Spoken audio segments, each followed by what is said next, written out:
Vamos lá? Então, gente, vamos falar sobre vento, né? Como é que vai ser esse estudo que a gente vai fazer sobre vento.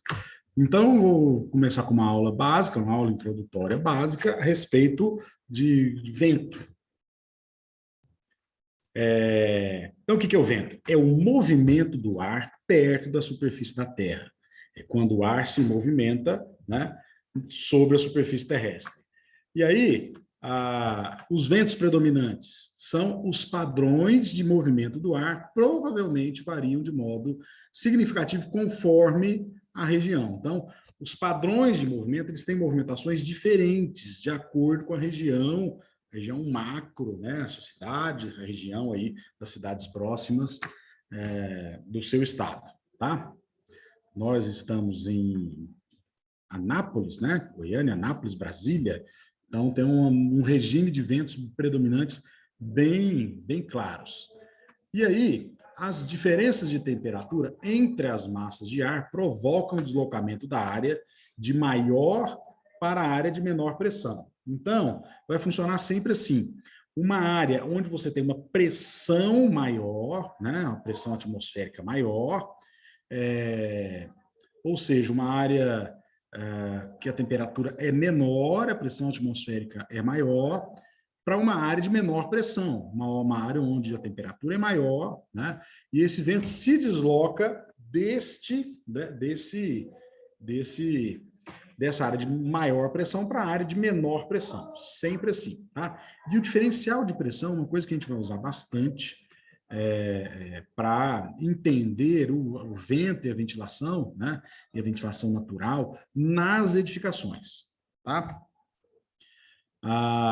Então, o vento sopra de onde o ar é mais frio e pesado para onde ele é mais quente e leve. E aqui a gente tem uma rosa dos ventos, né? A rosa dos ventos é para mostrar para a gente, né? A gente ter mais ou menos uma ideia, né, das direções predominantes, tá? Esse aqui eu tirei do SOAR, né? Aquele programinha SOAR, do LabEEE, tá? Que é da Universidade Federal de Santa Catarina, tá? Depois você dá uma olhada que eu acho que é interessante. Então, aqui traz de Brasília, né? Traz alguns ventos predominantes, né? Você tem um vento noroeste mais forte, um vento leste, tá? E aqui é a frequência, né? Aqui um outro sisteminha, né? Aqui eu tirei da base aérea de Anápolis, tá?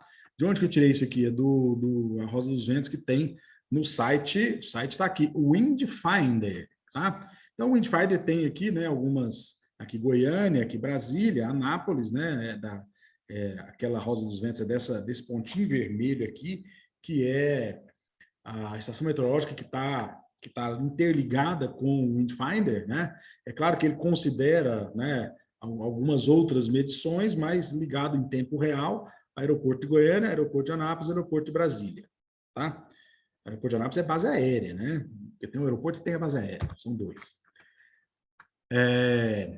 Então, ó, aqui a gente vê claramente, né, assim, fica bem evidente quais são os ventos predominantes. Essa aqui é uma carta anual, né? E na carta anual, o vento leste, ele é bem visível, né? E a segunda maior predominância é esse norte, né? Norte, noroeste aqui, tá? Então, você tem duas predominâncias que são mais claras, né? Essa leste, as proximidades, e essa norte, né? Que são as predominâncias principais. Leste no inverno e norte, noroeste, né? No verão. Aqui o Finder já mostrei, né? E ele traz para a gente também alguma, né, a marcação de como que o vento se desloca, como é que o ar se desloca. O vento não se desloca, né? O ar se deslocando é vento. Né? Então, como é que o ar se desloca no mundo, tá? Tem uma época, inclusive, que tem temporada de furacões, né?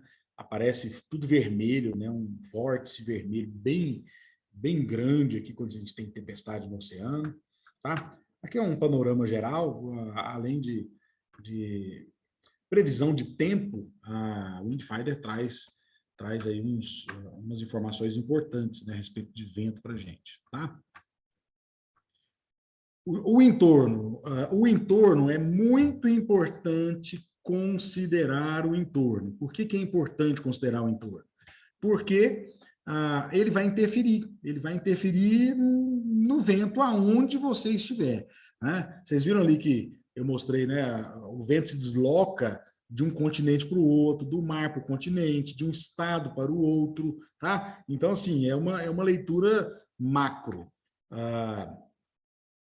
Na leitura micro, considerando o edifício, considerando você, a sua pessoa, isso pode ser um pouco mais complexo, tá? Então, o entorno construído influencia a movimentação no entorno imediato, tá? Influencia bastante, né? Então, aqui eu tenho, só para você ter uma ideia, né? Você tem aqui uma leitura de vento, né? Se eu tenho uma mata, né?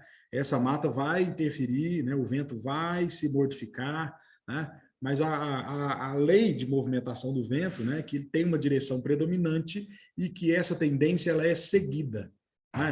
Essa tendência ela é seguida, assim, na predominância geral, né? Se você pegar alguns metros acima da superfície terrestre, a gente tem isso bem claro, né? Porque lá em cima não tem interferência, então, quando a gente está no chão, né, a gente tem interferência da topografia, interferência de elementos construídos, interferência da vegetação, tá? Então, a gente tem interferência desses elementos todos, tá? Olha aí. Em corte, isso é bem evidente, né? Você tem, inclusive, um vórtice aqui, né?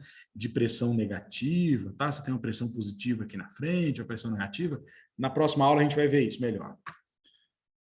Princípios de movimentação de ar. Então, a velocidade do ar é menor próximo à superfície da Terra. Por quê? Por conta da topografia, da vegetação, dos elementos que a gente tem próximo à superfície, né? Do que nas partes mais altas da atmosfera. Quem mora em prédio, isso é perceptível, né? Lá no 30º andar, um vento danado, né? Às vezes não está nem ventando, o vento está fraquinho lá no térreo, né? Mas lá no 10º, uma ventania que ninguém aguenta. No 30º. A inércia. O ar tende a se manter em movimento, na mesma direção quando encontra um obstáculo. Aquilo que eu estava falando. Então, se a tendência, né, é norte-sul, então, por mais que ele tenha um obstáculo, ele dê a volta nesse obstáculo, a tendência principal, ela é seguida. Lá na frente, depois que ele vence o obstáculo, ele volta na predominância norte-sul. O movimento, o ar flui de zonas de alta pressão para zonas de baixa pressão. Tá? Então, nós já comentamos isso. E aqui alguns croquis vão demonstrar isso, né? Se eu tenho uma predominância, essa predominância ela vai ser modificada momentaneamente pela presença de uma edificação, e aí eu tenho sempre numa zona de alta pressão, porque o vento está batendo naquela fachada, ele está fazendo pressão naquela fachada, né? E uma zona de baixa pressão, aonde eu não tenho vento, né? Chama de zona de baixa pressão. Por quê? É uma sombra, né? A sombra da ventilação, tá? Esse aqui é o mesmo caso, só que é um edifício em pilotis, né? Uma zona de alta pressão. Como o vento passa pelo pilotis, tem uma outra zona de alta pressão, e sempre atrás do obstáculo eu tenho uma zona de baixa pressão, onde eu tenho um vórtice, né? Esse vórtice ele é bem perceptível se a gente usar o túnel de vento, a gente vê esse vórticezinho acontecendo, a fumacinha, ela dá umas voltinhas assim, tá? Essa zona de baixa pressão acontecendo. Mais para frente, nós vamos ver isso em algumas aulas aí pela frente. Tá? Então, isso acontece aqui sempre dessa forma, a zona de baixa pressão, e a zona de baixa pressão, ela trabalha um efeito de sucção, né? De sucção do vento, né? Então, se eu tenho uma zona de alta pressão, uma zona de baixa pressão, o vento, ele tende, né, a atravessar o edifício. É claro que se eu tiver aberturas, né, se me permitir, ele atravessa o edifício. E de outras formas assim também, tá? Aí a mesma coisa, né? Zona de alta pressão, zona de baixa pressão, o vórtice acontecendo, tá? Aqui é onde a gente tem um efeito encanado, né? Às vezes a direção do vento, ela consegue pegar, né, um paredão, um corredor, né? E esse corredor, ele traz o efeito que a gente chama de efeito de vento encanado. Tá? Aqui, é só para mostrar que o vento, ele atravessa os obstáculos, tá? E vai perdendo velocidade, né? Aí, assim, você pode, com a vegetação, com o paisagismo, também direcionar, tá? Trabalhar o vento encanado a seu favor. Aqui são os obstáculos, né? Como que o vento acontece. Isso aqui, gente, é uma medição feita através de simuladores, tá? Nós temos simuladores computacionais e simuladores físicos, né? O túnel de vento é um simulador físico. Tem até um software da Autodesk que chama Flow Design, tá? Tem nada a ver com negócio de podcast, Flow, não. Flow Design. Vamos falar de coisa boa. Então, ó, a gente fala, tem o vórtice, tá? Ele faz o efeito lombada, né? O vento ele faz o efeito lombada, atravessa o obstáculo. Lá na frente, a tendência é que ele continue na trajetória que ele estava, né? Depois de vencer os obstáculos, tá? Então, aqui sempre o vórtice acontecendo, né? Aqui o edifício maior, o vórtice acontece também, faz o efeito lombada lá em cima, tem também o vórtice e a pressão negativa sempre lá no entorno. Tá? Quando o edifício é muito alto, né, você tem o vento que sobe, o vento que desce, o vento que fica perdido, tá? Que é o tal do efeito turbilhão, né? Você tem um turbilhão. E quando o edifício é alto, né, tem um vento que vem de cima para baixo, né? É o turbilhão que vem de cima para baixo, tá? Aqui o efeito canto é quando a velocidade do vento ela é super aumentada no canto do edifício, tá? Então, quando o vento bate aqui, para ele, é aquela história. Se você tem... Sabe quando você tem um engarrafamento na rodovia, né? Você tem um carro estragado lá na frente, e todo mundo tem que sair de duas pistas e todo mundo entrar na mesma pista. Tá todo mundo andando devagar, devagarzinho, né? Para poder entrar de duas pistas, virar uma pista só. Depois que você entra numa pista, acelera, não acelera? É a mesma coisa aqui, ó. Então, aqui, ó, o vento vai bater da quina, né, para esse corredor, o vento ele acelera a velocidade, ele aumenta a velocidade, tá? Então, é mais ou menos a mesma coisa, né? Aqui o efeito esteira, né, o efeito que a gente tem no fundo, né, o efeito de vórtice, um vórtice é uma esteira, um turbilhão negativo, né, um turbilhão de você sobe, quase que eu quebrei tudo aqui, sobe o edifício, né, um turbilhão de subida, tá? De vez em quando, quem mora em prédio, né, você está lá no prédio, 25º andar, tem uma sacola de supermercado que passa na janela. Por que isso? Né? Então, você tá, esse efeito aí, tá? Efeito esteira, né? Leva tudo para o lado errado, né? Contra a gravidade. Tá? O efeito barreira, né? Quando você impede o vento de entrar e aí de passar e ele passa por esse efeito barreira. Aqui os efeitos que a gente tem de corredor, né? Tá? Também chamado efeito Venturi, que, né, a gente canaliza o vento, né? E você tem um efeito de aceleração, né? De aumento da velocidade do vento nesses gargalos, né? Onde o vento encontra escape, tá? Sempre assim. Beleza? Aqui é feito união de zonas, né? Quando você tem a zona positiva, negativa, né? Que é uma zona positiva, uma zona negativa, tá? Você trabalha com pressões diferentes, né? Então isso aí acontece. Isso aqui tudo assim, meio urbano, vocês estão vendo que eu estou trabalhando numa dimensão maior, tá? Né? Às vezes acontece um efeito num edifício, no efeito do lado está acontecendo o outro, né? O outro efeito, tá bom? Então, isso acontece. O efeito malha, quando você tem um monte de pátios, né? Um monte de espaços vazios, né? E aí acontece o efeito malha, que é o turbilhão por cima e o vórtice ali nesses espaços intersticiais. Falei bonito agora, hein? Espaços intersticiais. Tá?